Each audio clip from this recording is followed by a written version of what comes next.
Hello dears, welcome to our channel ultimate edu hub. আশা করি তোমরা সবাই খুবই ভালো আছো। তো আমাদের 2024-এর যে primary TET, WB primary TET এবং স্কুল এসআই এর কথা বলো তুমি, আসাম, ত্রিপুরা এমনকি এই যে বিহারের স্টেট হবে, তার উপরে এবং সিটেটের উপরে ডিপেন্ড করে আমরা নতুন করে বিশেষ করে স্পেশালি আমাদের যে চিন্তা ভাবনা সেটা হচ্ছে প্রাইমারি টেট। কি প্রাইমারি টেট? তো আজ থেকে আমরা প্রথম ক্লাস স্টার্ট করছি, শুরু থেকে শুরু করছি। প্রশ্ন করা হবে, এই প্রশ্ন হবে, কন্টেন্ট হবে, পড়ানো হবে, মানে এক ঢিলে দুই পাখি আমরা এখানে, মানে আর কি। ঠিক আছে, কন্টেন্ট পড়বো, তার সাথে সাথে কন্টেন্টের সাথে প্রশ্ন উত্তর, মানে সমস্ত কিছু ক্লিয়ার। ঠিক আছে, তো আজ থেকে যে প্রথম ক্লাস, সেই প্রথম ক্লাস শুরু হচ্ছে। এবার তোমাদের এই ক্লাস যতক্ষণ অব্দি পরীক্ষা না হয় পুরো রানিং ভাবে চলতে থাকবে। সিডিবি দিয়ে শুরু হলো, ইংরেজি, বাংলা, অঙ্ক সবকিছুই এই চ্যানেলেই করানো হবে। শুধুমাত্র এখন শুরু হলো এবং রেগুলার বেসিসে ক্লাস দেওয়া থাকবে। আর খুব তাড়াতাড়ি তোমাদের টেলিগ্রাম চ্যানেলে এর লিস্ট দিয়ে দেওয়া হবে, মানে রুটিন কোন কোন দিন কোন পড়ার সময় ক্লাস দেওয়া হবে। ঠিক আছে, তো চলো দেরি না করে আজকের যে প্রথম ক্লাস সেটা আমরা স্টার্ট করে দিই এবং বেসিক থেকে শুরু করব। তার সাথে সাথে আমরা প্রশ্ন উত্তর, মেইন কথা হচ্ছে আমাদের প্রশ্ন উত্তরও করা শুরু করে দিব। ঠিক আছে, সো আজকে যে বিষয়টি নিয়ে আমরা আলোচনা করব প্রাইমারি টেটের সিডিপি এর ক্লাস, সেটা হচ্ছে আমার কি গ্রোথ এবং ডেভেলপ। Always be learning. একটু একটু তোমরা যে করি সবসময় শিখতে থাকো, বুঝতে পারলে? নর্মালি ভাবে বলছি। আজকে গ্রোথ এবং ডেভেলপমেন্ট সম্পর্কে, এই ডেভেলপমেন্ট আমাদের কি হয়, একটু একটু করে হতেই থাকে, অলওয়েজ চলতে থাকে। এটা এর বৈশিষ্ট্য আমরা কি পড়ি, একটা নেভার এন্ডিং প্রসেস, কন্টিনিউয়াসলি চলতেই থাকে। এটা থাকে কি না থাকে? তাহলে ঠিক সেরকমই আমাদের যে পড়াশোনা, সেই পড়াশোনাটা আমাদেরকে এগিয়ে নিয়ে যেতে হবে ধীরে ধীরে। ঠিক আছে, তো আজকের প্রথম আমরা দেখার চেষ্টা করবো অ্যাকচুয়ালি গ্রোথ। দেখো, গ্রোথ নরমালি ভাবে যদি আমরা দেখি, গ্রোথ বলতে আমরা কোনো একটা বাড়া বা বৃদ্ধি যাওয়াটাকে বোঝাই। তাহলে গ্রোথ বলতে কি বোঝায়? পরিমাণগত ভাবে দেহের আয়তন, উচ্চতা, ওজন ইত্যাদি যে বৃদ্ধি হয়ে যাওয়াটা, সেটাই নরমালি ভাবে গ্রোথ। এই কলমটার গ্রোথটা কতটা আছে, বৃদ্ধি কতটা, বা এটা এটা কতটা লম্বা, এটা তো লম্বাই বলছে। বাট যদি তোমার বলা হয় যে গাছের বৃদ্ধি কতটা হচ্ছে, বুঝতে পারলে? বা তুমি কতটা বৃদ্ধি হচ্ছ মানুষের ক্ষেত্রে, তাহলে যখন বৃদ্ধি কথাটা বলছি তখন আয়তন, উচ্চতা, ওজন এগুলো বেড়ে যাওয়াকে বলা। তার মানে এটা আমার কিসের সাথে সম্পর্ক? না, এটা আমার শুধুমাত্র আয়তন, উচ্চতা এবং ওজন ইত্যাদির সাথে সম্পর্কযুক্ত। বুঝতে পারলে? তার মানে ছোট থেকে আমরা যে বড় হচ্ছি, আর এই যে বড় বেড়ে যাওয়াটা, এটা আমার কি থাকে, একটা নির্দিষ্ট এজ পর্যন্ত আমরা কি আর লম্বা হই না, কিন্তু মোটা হতে থাকি, মোটা হই, রোগা হই। ঠিক আছে, তো এই গ্রোথ সাইকেলটাকে বলা, এটাকে বলা হচ্ছে আমাদের গ্রোথ। তার যদি দেখি আমরা বিকাশ, ডেভেলপমেন্ট যেটাকে বলা হচ্ছে, আমি তো গ্রোথ হচ্ছি, তার সাথে সাথে আমার কি হচ্ছে বলতো, না আমার যে দৈহিক, মানসিক এবং বুদ্ধিগত যে কার্যক্ষমতা, সেগুলো বৃদ্ধি পাচ্ছে, মানে বেড়ে যাচ্ছে। যেমন প্রথমে আমি ছোটবেলা থেকে এরকম করে কলমটা ধরতাম, পরবর্তীকালে তা কি হচ্ছে, এরকম করে সুন্দর করে ধরতে পারছি। কোন একটা জিনিস বড় ভাবে এরকম জড়িয়ে ধরতাম আমরা ছোটবেলা থেকে, যাই হোক এরকম করে এক হাত দিয়ে মানে জাগ উঠাতে বা জলের বোতল তুলতে, এখন হাত দিয়ে তুলতে। তার মানে বৃদ্ধি তো হচ্ছে, তার সাথে আমাদের যে দৈহিক, মানসিক, গুণগত, বুদ্ধিগত এগুলোর পরিবর্তন হচ্ছে এবং কর্মক্ষমতা পরিবর্তন হচ্ছে। এটাকেই বলা হচ্ছে আমার বিকাশ। এটাকেই বলা হচ্ছে আমার কি বলা হচ্ছে, না এটাকেই বলা হচ্ছে আমার বিকাশ। তাহলে এর ক্ষেত্রে যদি আমরা দেখতে চাই বিকাশের নীতি কি, আমরা দেখবো বিকাশের কি, দেখবো বিকাশের নীতি। না, বিকাশ হচ্ছে আমাদের মিথস্ক্রিয়ার ফল, মানে আমরা যে বিকাশ হতে থাকে না, এই বিকাশটা কেমন ভাবে হচ্ছে। তো এর যদি আমরা দেখতে চাই তাহলে এটা একটা মিথস্ক্রিয়া, কার, নাকি বংশগত এবং পরিবেশের মিথস্ক্রিয়ার ফলে ওঠে। আমরা বংশগত ভাবে কিছু নিয়ে আসি, হেরিডিটি এবং এনভায়রনমেন্ট, এই বংশগত এবং পরিবেশের, মানে বংশগত ভাবে দেখো বাচ্চাদের ক্ষেত্রে দেখা যায় না, ছোটবেলায় বাচ্চা হলে আমরা কি বলি, বাবার মতো হয়েছে, মায়ের মতো হয়েছে, দাদুর মতো হয়েছে। তাহলে এটা বংশগত ভাবে তার কিছু ফল সে পেয়ে থাকে। আর বাকিটা কি হয়, যে পরিবেশে বসবাস করছে সেই পরিবেশে, আমরা অনেক সময় বলি না যে পরিবেশে থাকছে সেই পরিবেশের মতো হবে, তার মানে বিকাশটা সেই মতো হতে থাকবে। কি হতে থাকবে? বিকাশটা সেই মতো হতে থাকবে। তাহলে একটা প্রথম সর্বপ্রথম নীতি হচ্ছে কি, বিকাশ মিথস্ক্রিয়ার ফল, কার, বংশগত এবং পরিবেশের যে মিথস্ক্রিয়া তার ফল। নেক্সট যদি আমরা বিকাশ দেখি, বিকাশ একটা ধারাবাহিকতা মেনে চলছে। কি ধারাবাহিকতা মেনে চলছে? যে উপর থেকে নিচের দিকে বা মস্তিষ্ক থেকে নিচের দিকে হয়। মানে প্রথমে বাচ্চারা কি, ছোটবেলা যদি তোমরা দেখো, তাহলে মাথাটাকে স্টেবল করতে শিখে, তারপরে বডিটাকে, তারপরে পা দাঁড়াতে শিখে। এই নয় আগে দৌড়াতে শিখছে তারপরে মাথাটা স্টেবল করতে শিখছে, এমন কিছু না। ঠিক আছে। আর একটা বিকাশের, এগুলো কি, এটা দৈহিক নীতির মধ্যে পড়ে, এটা ফিজিক্যাল প্রিন্সিপালের মধ্যে পড়ে, বা দৈহিক যে নীতি সেই দৈহিক নীতির মধ্যে পড়ে।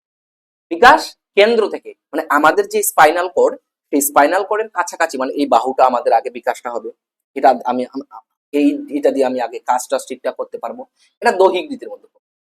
আর এই যে দুই ধরনের বিকাশ হচ্ছে, হেড টু টো বা ফুট, পা পর্যন্ত, মাথা থেকে পা এদিকের, এটাকে বলা হচ্ছে সেফলোকোডাল নীতি, হেড টু ফুট বা হেড টু টো। আর এই যে কেন্দ্র থেকে পরিধির দিকে, অর্থাৎ সেন্ট্রাল টু পেরিফেরি, এটাকে বলা হচ্ছে আমার প্রক্সিমোডিস্টাল, প্রক্সিমোডিস্ট বা প্রক্সিমোডিস্টাল নীতি। এটাকে বলা হয় সেন্ট্রাল টু পেরিফেরি, কেন্দ্র থেকে আমাদের পরিধির দিকে হচ্ছে। মানে প্রথমে আমার এই বডিটাকে স্ট্রং হবে, তারপরে এই বাহুটা, তারপরে হাতটা, সেন্ট্রাল টু পেরিফেরি, দূরের অঙ্গগুলো, মানে আমার স্পাইনাল কর্ডের কাছাকাছি অঙ্গগুলো হয়। নেক্সট যদি বিকাশের নীতি আরেকটা দেখতে চাই, যে বিকাশের ফলে কি হবে, একটা ধারাবাহিকতা আছে। কেমন ধারাবাহিকতা, যে বাচ্চা প্রথমে হামাগুড়ি দিতে শিখবে, আগে হাঁটতে শিখবে না, তারপরে দাঁড়াতে শিখবে, তারপরে হাঁটতে শিখবে। আর এটা কি, এটা তোমার ক্ষেত্রে নয়, যত বিশ্বের আমরা মানুষ আছি তাদের ক্ষেত্রে, সবার ক্ষেত্রে এই জিনিসটা দেখা যায়। ক্লিয়ার? তার মানে প্রথমে আমি বসতে শিখবো, তারপরে আমি একটু করে হাঁটতে শিখছি, তারপরে আমি দৌড়াতে শিখছি। তুমি যেভাবেই ধরো, একটা ধারাবাহিকতা মেনে চলছে। নেক্সট যদি আমরা দেখি, আমরা যে শিখন করি না, তার ফলে দেখো বিকাশ তো এক ধরনের নয়, দৈহিক, মানসিক। মানসিক বিকাশ, এটুকু শিক্ষার বিকাশ হচ্ছে। তাহলে আমরা কোনো বিষয় যখন শিখছি, এই যে এই মুহূর্তে তোমরা শিখছো, এই বিকাশ সম্পর্কে শিখছো, এটাই তোমাদের বিকাশ হচ্ছে। তাহলে তুমি শিখছো, শেখার ফলে, তাহলে শিখনের ফলে আমাদের বিকাশটা হয়। কি হয়, শিখনের ফলে আমাদের বিকাশটা হচ্ছে। পরস্পর সম্পর্কযুক্ত, মানে আমার যদি সুস্থ দেহ থাকে, তাহলে আমার মানসিক বিকাশটা কি হবে, সুস্থ হবে। আর সুস্থ দেহ সুস্থ মনের অধিকারী, আমরা যেটা বলি, পরস্পর সম্পর্কযুক্ত। আর কিছু কিছু বিকাশ আছে যেটা ভবিষ্যৎবাণী নীতি, মানে প্রেডিক্ট করা যায়। ভবিষ্যৎবাণী মানে এখানে এই বলছে না যে তোমাকে বলে দিবে যে তোমার ভবিষ্যতে কি হবে, তুমি চাকরি পাবে না, এই পাবে, সুন্দর বউ পাবে না, সুন্দর হাজবেন্ড পাবে, এই বিষয় না। ভবিষ্যৎবাণী মানে বলা হচ্ছে এখানে, দেখে একটা বাচ্চাকে দেখে বলা যায় যে ভবিষ্যতে কি ধরনের পড়াশোনা যে করছে, সেটা দেখে আমরা বলতে পারি রেজাল্ট কেমন করছে, এই ভবিষ্যৎবাণী নীতি। আর সরল রৈখিক বনাম স্পাইরাল নীতি, এইখানে দেখো এটা কিন্তু বিকাশ সরল রৈখিক নয়, মানে একটা নির্দিষ্ট ভাবে চলতে আছে এমন নয়, এটা স্পাইরাল, কখনো কম কখনো বেশি, কখনো কম কখনো বেশি, এইভাবে চলে। ওই জন্য বলা হয়েছে সরল। আর বহুমাত্রিক, এক ধরনের বিকাশ হয় না, কি হয়, দৈহিক বিকাশ, মানসিক বিকাশ, ইমোশনাল বিকাশ, এবং এই বিকাশগুলো আমরা পড়ে নিব। সাধারণ থেকে নির্দিষ্ট দিকে হয়, মানে হচ্ছে জেনারেল টু স্পেসিফিক, যেটাকে বলা হয়, এটা পেশি সঞ্চালনমূলক বিকাশের মধ্যে পড়ে। মানে সাধারণ থেকে নির্দিষ্ট দিকে পেশি সঞ্চালনমূলক, সাধারণ মানে আমরা কোন একটি বিষয়বস্তু প্রথমে গোটাটাকে ধরার চেষ্টা করি, তারপরে নির্দিষ্ট করে আঙুল দিয়ে, মানে এই কলমটার কথা তুমি বলো, তুমি এরকম করে ধরছিলে ছোটবেলা থেকে, বড় হতে হতে এখন এটা এরকম করে ধরছো, এটাই বলছে সাধারণ থেকে নির্দিষ্টের দিকে। আর ব্যক্তিভিত্তিক পার্থক্য কিন্তু লক্ষ্য করা যায় কিসের ক্ষেত্রে, না বিকাশের ক্ষেত্রে। আমরা ব্যক্তিভিত্তিক, মানে প্রত্যেক ব্যক্তির বিকাশ আলাদা আলাদা হয়। ঠিক আছে। নেক্সট যদি আমরা বিকাশ প্রক্রিয়ার বৈশিষ্ট্য দেখি, কি জানো, এটা একটা অবিচ্ছিন্ন প্রক্রিয়া। অবিচ্ছিন্ন মানে বলা হচ্ছে এটা কন্টিনিউয়াস, চলতেই থাকবে। এবং মাতৃগর্ভ থেকে শুরু হয়, কি হয় না, মাতৃগর্ভ থেকে বিকাশ শুরু হচ্ছে এবং আমৃত্যু পর্যন্ত বা মৃত্যু পর্যন্ত, যতক্ষণ অবধি আমার না নিঃশ্বাস প্রশ্বাস চলছে, যতক্ষণ অবধি নিঃশ্বাস প্রশ্বাস চলছে ততক্ষণ। কখনো কখনো তা কমে যায়, কখনো কখনো বেশি, ওই জন্য কন্টিনিউয়াস প্রসেস। নেক্সট বলা হচ্ছে যে দেখো চলতেই থাকছে, চলতেই থাকছে, বুঝতে পারলে। কখনো কখনো মাসনিক বিকাশ বেরিয়ে হয়, কখনো কখনো ফিজিক্যাল ডেভেলপমেন্ট বিষয়, এগুলো আমরা পরের ক্লাসে পড়বো। নেক্সট যদি আমরা দেখি বিকাশ প্রক্রিয়া ক্রমসংযোজনশীল, মানে কি, আজকে যেটা শিখলাম কালকে আরো কিছু শিখনের ফলে বিকাশ হচ্ছে। তাহলে বিকাশ আমাদের কি, চলতেই আছে, সমষ্টির ফল। মানে তুমি এক্সামে গিয়ে একেবারে ভালো রেজাল্ট করছো, তার মানে এই নয় যে তুমি একদিনই করতে পেরেছো, এটা তোমার পূর্ববর্তী যে পড়াশোনা বা পূর্ববর্তী যে কষ্ট, তারই ফল। তুমি সে বিষয় সম্পর্কে জানো, ওই জন্য বলছো এটা সকল পর্যায়ে সমষ্টিগত ফল, এটা আকস্মিক ঘটনা নয়, বুঝতে পারলে। নেক্সট বলা হচ্ছে আমার সামঞ্জস্যপূর্ণতা বিদ্যমান, মানে এক একটার সাথে আরেকটা, এটা নিয়ম মাফিক চলছে। প্রথমে আমরা বসতে শিখবো, তারপরে আমরা দাঁড়াতে শিখবো, তারপরে আমরা হাঁটতে। আর এটা সবার ক্ষেত্রেই হয়ে থাকে, তোমার ক্ষেত্রে আমার ক্ষেত্রেও আলাদা কিছু। প্রথমে শিশু চিত হবে, তারপরে হামাগুড়ি দেবে, তারপরে হাঁটবে, আর এই সামঞ্জস্যতা যদি বিদ্যমান না রাখো তাহলে কি হবে? আকস্মিক ভাবে যদি তোমার হয়, কেমন, আমি পরীক্ষা দেইনি, পরীক্ষায় কিছু লিখিনি, ওএমআর শিট খালি ছেড়ে এসেছি, ঠিক আছে, আমার চাকরি হয়ে গেছে, আকস্মিক ঘটনা হয়ে গেছে, নিয়ম মাফিক চলেনি, তাহলে কি হবে? ব্যাস। তো এই বলা হচ্ছে আর একটা পৃথকীকরণ, মানে সাধারণ থেকে বিশের দিকে অগ্রসর হয়, প্রথমে সম্পূর্ণ দেহ, তারপর হাত, তারপর আঙ্গুল, এগুলো কাজে লাগানোর চেষ্টা করছে। হলো। নেক্সট আমরা যদি দেখি বৃদ্ধি এবং বিকাশের পার্থক্য, যদি সংজ্ঞাগত দেখি তাহলে আকার আয়তনের পরিবর্তনটাই বৃদ্ধি, আর এখানে গুণগত এবং প্রক্রিয়াগত পরিবর্তন। দেখো এখান থেকে কিন্তু আমরা কোশ্চিন করবো, এটা মাথা কথায় রাখো। তাহলে এটা দেখো, বৃদ্ধি মানে কারণ এবং বিকাশ হলো ফল। কেন? কারণ নর্মালি ভাবে দেখে নাও, আমরা যদি বয়সের দিক থেকে আমাদের শরীর যদি ডেভেলপমেন্ট না হয়, শরীর যদি বৃদ্ধিটা না হয়, আমরা আমাদের যে পেশি সঞ্চালনের সেটা কি আমরা সঠিকভাবে করতে পারবো না।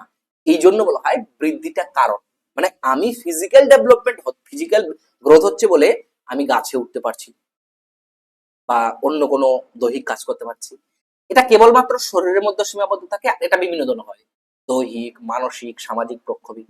এটা স্বতঃস্ফূর্ত ভাবে একটি নির্দিষ্ট সময় পর্যন্ত ঘটে। আর এটা কি? এটা সামগ্রিক প্রক্রিয়া, ব্যক্তির সক্রিয়তা ও অনুশীলনের উপর নির্ভর করে। যত আমি পড়াশোনা করবো তত আমার কি, আমার ডেভেলপমেন্ট হবে, আমি শিখন করব, নির্দিষ্ট বয়স পর্যন্ত ঘটছে, আর এটা সারা জীবন ধরে চলতে থাকে। এটা পরিমাপ করা যায়, এটাকে কি আমরা পরিমাপ করতে পারি যে কতটা হয়েছে বৃদ্ধি, বাট বিকাশকে পরিমাপ করা যায় না, কখনো কখনো দেখে বোঝা যায়, অবজারভেশন করে। যদি বলা হয় এখানে অবজারভেশন মানে পর্যবেক্ষণ করে আমরা বুঝতে পারি কখনো কখনো। এটা বৃদ্ধিগত দিক থেকে, ঠিক আছে, বৃদ্ধির শিক্ষাগত দিক থেকে যদি দেখি আমরা, তাহলে মনোবিদের মধ্যে মতভেদ আছে। কেমন বল দেখো, বৃদ্ধি নর্মালি ভাবে তুমি দেখো, টিভিতে অ্যাড চলে কমপ্লেন, চলে কি না? তাহলে সেটা খেলে বাচ্চা বাড়বে বা ইয়ে হবে। ফিজিক্যাল একটা বাচ্চা ছোটবেলায় মা দেখবে তুমি কি করে তাকে ব্যায়াম করাচ্ছে, তার মানে সে জানে সম্পর্কে বাচ্চাকে এইভাবে ঠিকঠাক করে করাতে হবে, তাহলে লম্বা হবে। বা আমরা অনেক সময় কি করি বলতো, ঝুলি, এটা আর বিষয় না, কিছুটা হলেও। এই জন্যই বলছি এটা মতভেদ আছে, কেউ মনে করে কেউ মনে করে না। শিক্ষার প্রভাবে ব্যক্তির পরিপূর্ণতা বিকাশ ঘটে, তাতে অবশ্যই পরিবেশগত প্রভাব এখানে সেরকম ভাবে লক্ষ্য করা যায় না, কিছুটা লক্ষ্য করা যায়। আর এটা পরিবেশের মিথস্ক্রিয়ার পর, কার বংশগতি এবং পরিবেশের মিথস্ক্রিয়ার ফলই হচ্ছে আমাদের বিকাশ। বংশগতি এবং পরিবেশের মিথস্ক্রিয়ার যে ফল, সেই ফলই হচ্ছে আমার কি না, আমার হচ্ছে বিকাশ। তাহলে এই বৃদ্ধি এবং বিকাশ সম্পর্কে আমরা দেখলাম। এরপরে আমরা কোশ্চিন অ্যান্সারে চলে যাচ্ছি। আজকে যেটা আমরা পড়লাম তার কোশ্চিন অ্যান্সার করবো। কি করবো কোশ্চিন অ্যান্সার? এই যে প্রথম যে আজকের কোশ্চিন, বৃদ্ধি বলতে কি বোঝায়? বৃদ্ধি বলতে বোঝায় মানসিকভাবে বেড়ে ওঠা, পরিমাণগতভাবে দেহের আয়তন, উচ্চতা, ওজন বেড়ে ওঠা, প্রক্ষোভিক দিক থেকে বেড়ে ওঠা, নাকি উপরের সবগুলো। এর অ্যান্সার আশা করি তোমরা পারবে, যে পরিমাণগত ভাবে উচ্চতা, আয়তন ইত্যাদি বেড়ে যাওয়াটাকে বলা হচ্ছে আমার বৃদ্ধি। নেক্সট কোশ্চিন হচ্ছে আমাদের বিকাশ একটি অন্তহীন প্রক্রিয়া। বিকাশ একটি অন্তহীন প্রক্রিয়া, এই উক্তিটি কোন নীতির সাথে সম্পর্কিত? ধারাবাহিকতার নীতি, একীকরণের নীতি, মিথস্ক্রিয়ার নীতি, নাকি আন্তঃসম্পর্কের? এর যদি আমরা অ্যান্সার দেখি, অবশ্যই এটা ধারাবাহিকতা, মানে চলতেই আছে, ইয়ে করতেই আছে, ধারাবাহিক ভাবে চলতেই আছে। অন্তহীন, অন্তহীন মানে যার কোনো অন্ত নাই, চলতেই আছে এটা। 3 নাম্বার কোশ্চিন, বিকাশ সাধারণত মাথা থেকে পা পর্যন্ত চলে, আর বিকাশের এই রীতিকে বলা হয় ড্যাশ। কি বলা হয় এই রীতিকে? দ্বিপাক্ষিক থেকে একতরফা, সাধারণ থেকে নির্দিষ্ট, প্রক্সিমোডিস্টাল, নাকি সেফলো? এর যদি অ্যান্সার দেখি, তাহলে এর অ্যান্সার কি হবে আমার? এর অ্যান্সার হবে আমার সেফলোপোডা। ঠিক আছে। নেক্সট কোশ্চিন, নিচের কোনটি বিকাশের নীতি? 1 নাম্বার বিকাশ মিথস্ক্রিয়ার ফল, 2 নাম্বার বিকাশ ধারাবাহিকতা মেনে চলে, 3 নাম্বার বিকাশ উপর থেকে মানে মস্তিষ্ক থেকে শুরু করে নিচের দিকে ঘটে, আর বিকাশ বিশেষ থেকে সাধারণের নীতি। এর মধ্যে কোনটি নয় তোমাকে বলতে হবে। এর অ্যান্সার যদি আমরা দেখি, সাধারণ বিশেষ থেকে সাধারণের নীতি, এটি কিন্তু বিকাশের আমাদের নীতি নয়। ঠিক আছে। সো থ্যাংক ইউ সবাইকে ক্লাসটিকে দেখার জন্য। আর তোমরা, আশা করি আজকের প্রথম ক্লাস তোমাদের ভালো লাগবে, লাগলে অবশ্যই তোমরা শেয়ার করবে, কমেন্ট করে জানাবে। এবং এই ক্লাস আমরা রানিং করাবো যতক্ষণ না পরীক্ষা হয়, শুধুমাত্র সিডিপি নেই, অন্যান্যগুলো আমরা করবো। যারা তোমার টেলিগ্রাম চ্যানেলে জয়েন করোনি, টেলিগ্রাম চ্যানেলে জয়েন করে নাও। হোয়াটসঅ্যাপ চ্যানেল এবং টেলিগ্রাম চ্যানেলের লিঙ্ক দেওয়া আছে, সেখানে তোমরা বিনামূল্যে মক টেস্ট পাবে এবং সাথে সাথে কিছু পিডিএফও পেয়ে যাবে। ধন্যবাদ, দেখা হচ্ছে নেক্সট ক্লাসে।